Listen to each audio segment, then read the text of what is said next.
Hey, what's up, guys?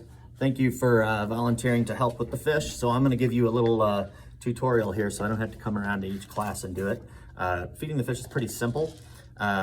We do it once a day, every day. I do think the CBE kids are doing it on Fridays, so we need to check and make sure that's still happening. But so you just need to do it Monday through Thursday. In our fish pond out here, we have some goldfish. I have a goldfish from a pond we had at home, and then a couple koi also. There are two big fish, and then I think two medium-sized orange ones, a white one, and then there's two new baby ones if you can find them in there. One is orange, they're about that big. A small baby fish is called a fry, I believe, but they are right down around the bottom of the plant, and one is kind of black and the other one is orange, so the black one's very hard to see. But to feed the fish, I have some fish food here.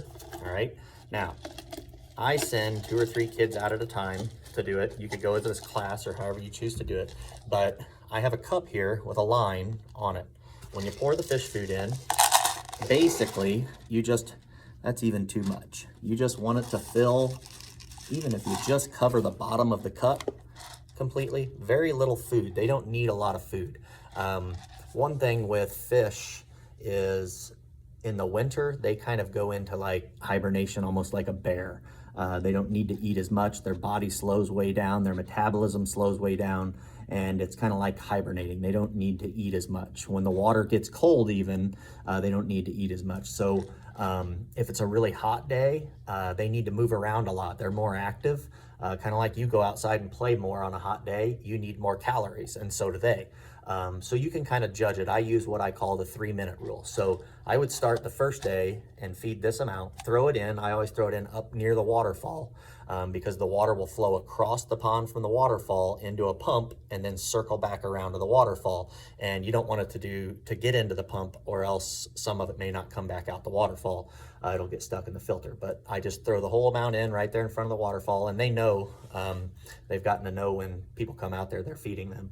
But I call it the 3-minute rule. You start a timer for 3 minutes, and after 3 minutes, if there's still food, you're probably giving them too much. If there's a little bit of food left over, it's not going to hurt anything. If they gobble it all up in 1 minute, the next day you should probably give them more food. So usually it has to do with the water temperature, not really how hungry they are. They really will a lot of times eat like Mr. D and not know when to quit. Their bodies don't really know how to shut off. But you can kind of judge how much you give them. The one problem with feeding too much is their waste after they eat can be bad for the water. It causes more sludge in the water, more organic matter, which is like nutrients that can cause algae to grow, the moss and stuff. And we don't want to feed them too much because we don't want them to rely on us. We want them to keep the pond clean and eat the algae and things like that.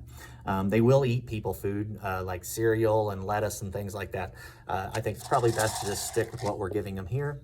So warmer weather, less food. We don't really need to feed them in the winter. It probably won't hurt much, but they may not eat as much. So I'd say the next couple months we need to do it.